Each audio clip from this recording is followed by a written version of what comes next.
Hi James, it's Kat. How are you? I'm good, thank you. You're a part owner of the Cherry Bar and you've got your Cherry Rock Festival coming up again for 2014. That's right. I've actually spoken to you. You spoke about Cherry Fest last November, but yeah, I've got Cherry Rock coming up in May. What's the difference between Cherry Fest and Cherry Rock? Well, Cherry Rock's been around for 8 years, and that's kind of our May one. And Cherry Fest we only started 2 years ago, and that's in November, sort of springtime. So they're at different times of the year. But Cherry Rock's the classic one, if you like. Yeah, so do you look for more rock orientated acts for Cherry Rock? Really, the lineups are pretty much the same in that we're always looking for to be dominated by rock acts, the vast majority being local. Yeah, and for the first time, you're holding it in Sydney as well. Yeah, that's right. We're taking the ambitious step of taking it to Sydney, see how that goes, and if it works, we'll go to other states. Well, I saw somewhere, are you actually holding this one a little early because of some apartment building opening up? Yeah, well, we wanted to make sure that we had it done before June, because the first week of June is when the apartments at 108 Flinders Street are going up, and we're inevitably going to get hassles from the neighbours about noise, and we thought, let's have one last roll of the dice before we have those issues.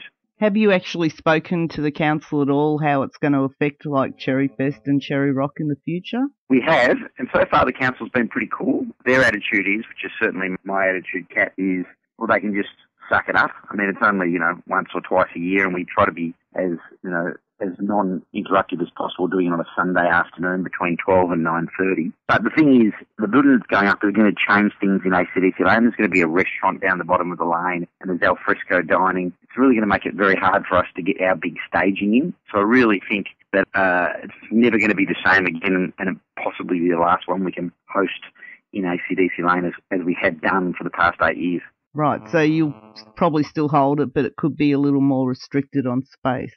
Yeah, that's right. Or alternatively, we could go the other way, get bigger bands and try to host it in Flinders Lane at the top of ACDC Lane, and there's more space up there, but it won't be the same. I mean, I found that, nothing better than 800 people standing in ACDC Lane. It's got a beautiful natural slope down to the stage. It sounds great, and you kind of feel like you're being rebellious with a cold can in your hand while you're listening to rock and roll in the heart of the urban environment. The laneway named after AC/DC, who kind of immortalised Melbourne streets with their film clip too.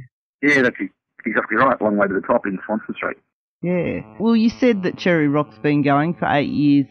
Did you start that festival when you bought into Cherry Bar? Yes. Actually, there were two girls, Ruby and Razzle, who came to one of my former business partners, Bill Walsh, the original drummer in Cosmic Psychos, and they wanted to do a Cherry Rock Festival in the Lane, which I was involved with, I emceed, and that's how it all started. And we were doing things by the smell of an oily rag back then, and we didn't really know what we were doing in terms of all the involvement with council and liquor licensing and police, and we've certainly become a lot more professional and better organised since then. But I always tip my hat to Ruby and Razzle, who were just a couple of little music fans in Melbourne who had an idea and really started Cherry Rock all those years ago. Yeah, and you've got the Meat Puppets coming over from the US to do it this year too. That's exciting. It is. They haven't been here in over 20 years. They're a very, interesting kind of true punk band, originally from Phoenix, Arizona, and best known for being such a massive influence on Nirvana. Kurt Cobain, one of his favourite bands, and invited the Kirkwood brothers onto that famous MTV Unplugged that Nirvana did and covered 3 of their songs. And they've had an amazing journey, that band, the Meat Puppets. They've really delved into the abyss of drug addiction and problems with police and crime, and one of them has been shot and all that kind of stuff, and they kind of got back together, and apparently their reviews I'm reading of their shows in America have been off the hook, so it's very exciting to be able to have this band headlining Cherry Rock and playing in ACDC Lane. How do you find actually chasing the bands to get to play at the festival, especially the overseas bands? I mean, I'm sure you've got easy access to a lot of the Melbourne bands, but do you enjoy that excitement of trying to find the contact and chase the band up? Yeah, well, that's a good question. I mean, really, it's such a modest-sized festival, with 800 capacity, I'm really sort of driven by the concept of being quite selfish and just going for my favourite bands and trying to get bands that I love and hoping other people will share my attitude. And, normally we've got another big name international act that we'll be naming a month out from the festival. But, it's a case of keeping your fingers crossed, picking a band and bringing them out. It's gone well for us so far. It's really more about promoting the Cherry Bar and getting a bunch of like-minded music lovers together on a day and have some fun. But I suppose we don't have the pressure of being a festival that's think about Soundwave that I went to last week. They had 90 international bands. I mean, I can't even begin to think about that. And, we're going to have 2. It's a lot easier to manage. And the process is remember which band you love and you haven't seen them, and then just reach out to them. And it's amazing how much AC/DC Lane opens the door for them. They're very keen to play in the famous AC/DC Lane because, a lot of bands love AC/DC. Yeah. I'm actually noticing with the Sydney one, where are you holding that? You're right, you're holding that in a venue because with Melbourne, as you said, it's 12 till 9:30, but the Sydney one's 2 till 11:30. Yeah, well, Sydney, we're doing it at the Factory Theatre in Marrickville, which is a great venue, and importantly to me, it had to have an outside stage. So there we're going to have a stage in a room. It's a big room with 1,000 capacity, a great sound system, like the Corner Hotel, I imagine, in Richmond. But then we've got outside a huge area that we can have another stage. So I think it's important to have a certain, if you like, street element to it. But that venue is a bit bigger than, and a bit more flexible than Melbourne. So we'll see how we go. So are you going up to Sydney for that one? Of course, yeah, I'll be there emceeing and hopefully smiling and happy. I think it's also a bit of a risk in that I'm sometimes a bit frustrated that fantastic Melbourne bands such as, Red Coats and King of the North and Chris Russell's Chicken Walk and Drunk Mums and Child and The Harlots and Bittersweet Kicks and Don Fernando, they're really good bands. They don't get national airplay, and it's very difficult for them to pull crowds in Sydney or for Sydney people to discover them and fall in love with them. So part of the sort of drive for CherryRock going to Sydney is to actually go up there and say, look, it's a bit of a risk, but here is a dozen of the best bands by far in Melbourne. You can come to one festival, see them, and suddenly get blown away. I mean, I'll back any one of those bands to blow everyone away when they get there. But there's a bit of feedback from Sydney. Got to support the local acts. I'm saying, well, I will, and we've got Gay Paris and the Lockharts and Hell City Glamours playing up there.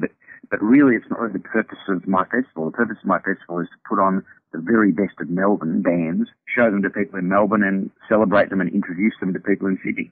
Well, speaking of not getting radio airplay, you've been a very strong, outspoken voice against Triple J, which does really lack supporting rock and alternative music, doesn't it? Yeah, well, sort of accidentally became a spokesperson for that message.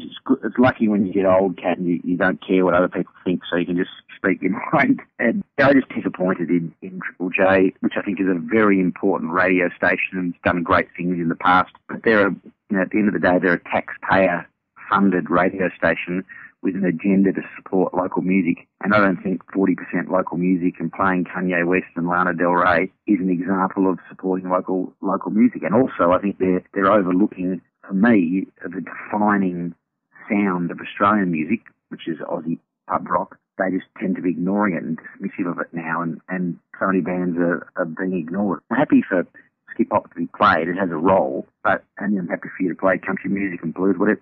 Play the lot, play the whole lot. But to say that there's a use-by date on rock and roll is just ridiculous when internationally there is still a massive appetite for Australian rock and roll because it's perceived to have a unique sound and a fantastic sound that people want. And by the way, no one overseas gives a shit about skip hop, just for the record. But yeah, so I'm a bit biased because that's my taste, and I'm not Triple J's audience because I'm older. But it frustrates me that bands like King of the North and Child and Chris Russell's Chicken Walk, who are absolutely world class, aren't being recognised or played or supported by a station whose agenda should be to do exactly that, support those bands. And as you said, they play 40% Australian music, but really they should be playing about 80% Australian music. Yeah, exactly right. They should be playing. I mean, when they say 40, we play more than commercial radio. Well, yes, you do, and it's disappointing that commercial radio doesn't play more, of course, but, they're a business that makes money from advertisers. You're paid for by my taxes to introduce me to local music, and you're not doing it. 40% is not enough. I want 90, and I want all types, and I want you to support bands and follow them through their career. Yeah, exactly. But anyway, getting back to the Cherry Fest, if people go to cherrybar.com.au, they can buy tickets there. That's right. And it is going to sell out in Melbourne at least. Yeah, we've been lucky. The last few have sold out. I think with the Meat Puppets, with another big name international being announced in a month or two, and with the quality lineup and the very real chance that this is our last one in ACDC Lane, it wouldn't be hard to think that we'll sell our 650 tickets to Cherry Rock 014 on Sunday the 25th of May. And yeah, you can get your tickets from cherrybar.com.au, and if you get in now, we've still got our early bird ticket price, which is $10 cheaper than it will be when you get closer to the show. And so with it, like you said, probably being the last one in ACDC Lane, are you going to, or are you thinking about documenting it? Yeah, there's no shortage of film crews who put their hand up, but yeah, we've got a lot of footage from the festivals. Although you've got to be careful, Kat, that since the latest scandal, everyone's a photographer these days. Everyone wants to get on the guest list because they can take pictures, and I'm amazed at the number of great shots I get on my little digital camera. But yeah, we should be. You're right. Thank you for the reminder, Kat. We should be capturing it on video. And with Cherry Rock last year, King Parrot filmed their performance, and that became the film clip for their song Bozo, which was shot in ACDC Lane at Cherry Rock in May last year. And then they got added to Soundwave Festival the day before. And deservedly so, given that they're such an incredibly high-quality band of that metal genre from Melbourne. It was such a short set, 20 minutes they had. There were a lot of bands. Did you get any of them visiting you in the Cherry Bar at all during that week of... Oh, yeah. Lots and lots of them. Lots and lots of them. With so many bands. I didn't even recognise most of them. We had Down came in, and Mastodon, and Graveyard played on the Wednesday night. We had a last-minute gig with them, which was fantastic. There was, heaps and heaps. Eagles of Death and Metal. Who else was there? Clutch. There were lots and lots of bands. They're all staying in the city, very convenient for the Cherry Bar, and we're the only genuine late-night rock and roll bar open till 5 a.m, so they all end up there.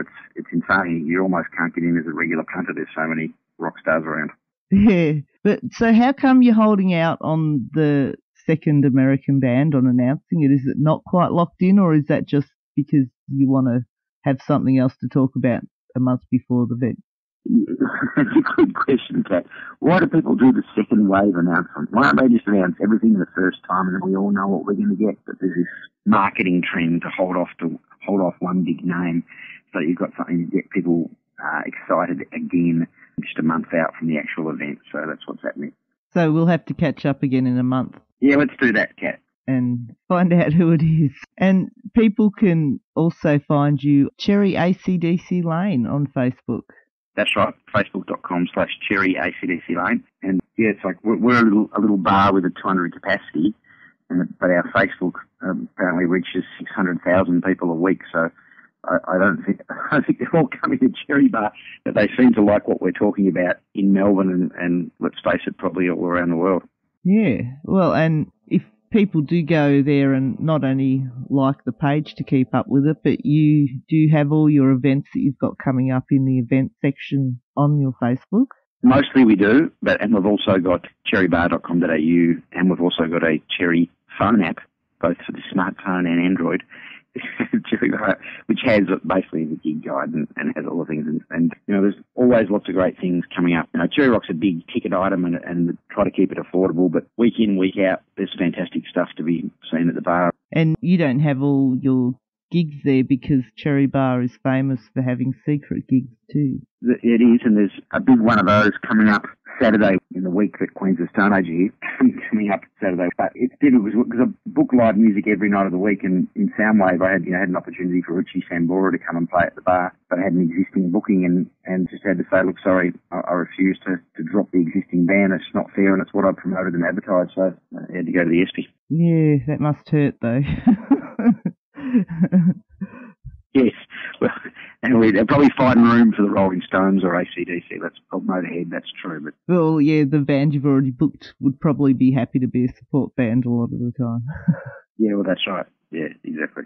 So it's the 25th of May, Sunday afternoon. Correct. Sunday, 25 May, yep. And, yeah, tickets can be gotten through cherrybar.com.au or trybooking.com. Well, if you go to cherrybar.com and you can't miss it, click here, it takes you through to the try booking site. Yeah, and also with the Sydney one, you can go to factorytheatre.com.au. Yeah, that's right. It's still available at cherrybar.com.au, the tickets to Sydney as well, are they? No, it's exclusively through Factory Theatre for the tickets in Sydney. And I do know a couple of people who are bravely making the road trip, so it'll be good to see some friendly Melbourne faces, but hopefully we'll make some new friends up there in Sydney as well. Yeah, good luck with it, and we will definitely catch up again in a month and find out who that other act is that you've got playing. But Terrific. It is always nice to catch up with you, James. Yeah, well, lovely talking with you. Obviously, love you to be my guest at CherryRock if you can make it, and happy to talk to you anytime. Thanks very much, and keep on rocking. Thank you. Have a good night. Thanks very much. Cheers, Kat. Bye-bye. Bye.